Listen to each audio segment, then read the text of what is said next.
Grandioso pueblo de Centroamérica y de la República Dominicana, distinguida audiencia, qué gran honor estar con ustedes compartiendo en esta noche un nuevo aniversario de la integración centroamericana.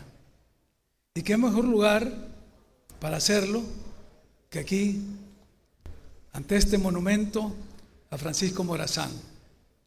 Gracias al secretario general y su equipo por haber tomado esta decisión, que tradicionalmente este evento lo hacíamos en la Casa de Centroamérica, en las oficinas del SICA. En esta ocasión lo estamos haciendo frente a la nación, frente a los pueblos y a los pies de nuestro caudillo Francisco Morazán. Hace años este acto no hubiera sido posible, porque esta plaza era una plaza sitiada y esta ciudad estaba bajo el flagelo de la violencia y del crimen organizado. Hubiera sido imposible pensar tener esta concurrencia, tener este espacio, tener esta posibilidad de compartir un día tan icónico como el Día de la Integración. Y esto se debe justamente al liderazgo de nuestro presidente Nayib Bukele, que decidió desde el primer momento en que asumimos el gobierno entrar de frente a combatir ese flagelo y a brindarle a nuestro pueblo una de sus máximas anhelos y aspiraciones: recuperar su libertad, recuperar su bienestar, recuperar la paz en las comunidades. Así que nos congratulamos esta noche de poder estar compartiendo aquí en la Plaza Morazán, que dicho sea de paso, nos llena de mucha nostalgia. En nuestros años estudiantiles solíamos visitar esta plaza, compartir con los amigos, hacer arengas políticas, actos culturales en esta plaza, ir a ver las obras de teatro en el Teatro Nacional, que hace muchos años dejó de ser un punto de reunión para los salvadoreños, o hacer gestiones en ese edificio que está atrás de ustedes, que era el Banco Salvadoreño, o ir al Café Lutecia, que está en la esquina, un centro cultural bohemio de la época, un referente en la obra El pequeño poeta, que era yo, de nuestro querido poeta Roque Dalto. Es decir, aquí hay mucha historia, y gracias ahora por estar aquí con nosotros compartiendo parte de esa historia. Pero también este día que estamos reunidos para reflexionar sobre el proceso de la integración, y gracias al secretario general por ese detallado informe que nos ha dado sobre el estado del arte de la integración en la región y todo lo que significa dentro de la comunidad internacional el ser un sujeto relevante si estamos los 8 estados que hoy conformamos el SICA unidos. Definitivamente no solo significa el 2% de la superficie del planeta, significa que los pueblos de esta región podemos y debemos tomar el lugar que la historia nos ha designado. Un lugar que nos hemos ganado a pulso, porque hace menos de 4 décadas nuestra región ardía en llamas por las guerras civiles, lo cual nos hace recordar que en estos momentos, en otras regiones del mundo, en Europa, en el Medio Oriente, existe ese dolor y esa tragedia. Y nuestra solidaridad con las víctimas de estos conflictos, y un llamado a quienes tienen la capacidad de tomar decisiones para resolver esos conflictos, para encontrar la paz y devolverle el bienestar a sus pueblos. Nosotros lo decimos con conocimiento propio de lo que significan estas guerras entre pueblos hermanos, guerras prácticamente fratricidas, que nos desangraron durante más de una década, pero que gracias a ese espíritu que surgió de las entrañas del pueblo y de la valentía de los dirigentes de esa época, logramos superarlas. Por eso tenemos un Parlamento centroamericano porque fue un primer espacio creado a mediados de los años 80 para buscar mecanismos de solución a las guerras que nos desangraban en esa fatídica década de los 80.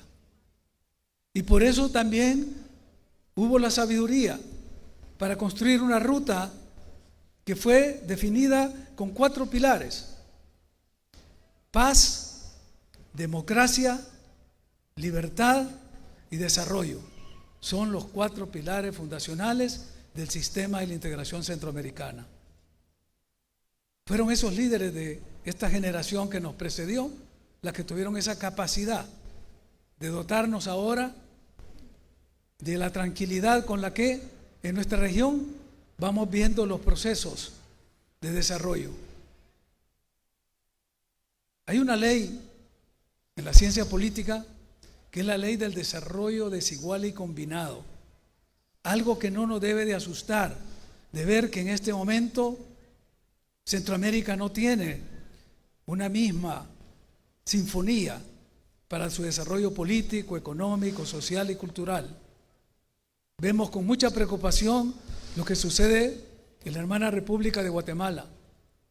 Y estamos todos listos y atentos para salir en su apoyo cuando nos sea solicitado. Justamente este día se nos informaba del agotamiento del combustible en el aeropuerto de La Aurora. Estamos listos para poder contribuir. Igual que estuvimos listos para contribuir durante la pandemia con los modestos recursos que nuestro país de manera solidaria ofreció a los países hermanos. Porque ese debe ser el espíritu y el sentimiento de Centroamérica, de los centroamericanos. Y esta Centroamérica que ahora pretende avanzar a pesar de sus diferencias, porque esa es la dialéctica de los procesos, la lucha constante para avanzar en el desarrollo. Lo importante es no perder el norte y la ruta. Y esa es la ruta y el norte que nos queremos proponer y que desde la presidencia pro tempore de El Salvador la venimos insistiendo, la venimos proclamando y venimos trabajando sobre ella. De ahí que todos estos foros que se van a desarrollar durante la presidencia pro tempore, el de juventud que señalaba el secretario general, acabamos de tener el foro sobre el consumidor, la defensa del consumidor en Centroamérica, en la región, foro sobre inversión, sobre desarrollo, sobre gobiernos locales, sobre seguridad, están planteados, y en medio de ello una cumbre de jefes de Estado y jefes de gobierno, donde queremos seguir insistiendo en que es necesario dar ese salto de calidad para que, consolidada la integración, como ahora la tenemos, que la podemos mostrar con orgullo al mundo, como lo hicimos en el siglo XX, porque no me quiero remontar al siglo XIX, basta con que empecemos a ver los inicios del siglo XX, cuando creamos la Corte de Justicia Centroamericana, la Corte de Cartago, 1908, y que en sus 10 años de existencia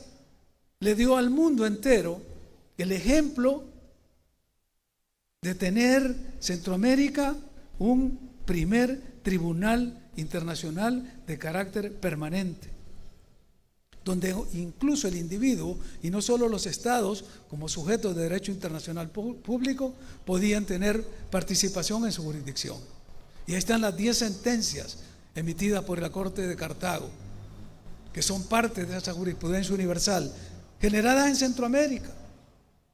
Desafortunadamente, en 1918 fue un año en el que no se pudo prorrogar su mandato y tuvimos que esperar hasta que en 1951 se firmara la Carta de San Salvador, la cual estamos conmemorando ahora. Son 72 años los que han pasado desde que se firmó la Carta de San Salvador, que creó la Organización de los Estados Centroamericanos.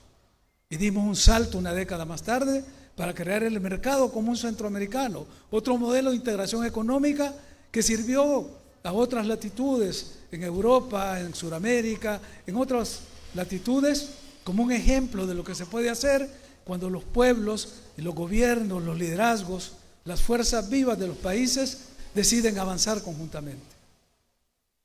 Pero vinieron las guerras de los 80, hicimos esa pausa que esperamos nos sirva como un impulso, como una motivación para reflexionar que la guerra no son las soluciones, que cuando hay guerras todos perdemos, que tenemos que buscar creativamente las vías del desarrollo, de la solidaridad, de la fraternidad, para avanzar.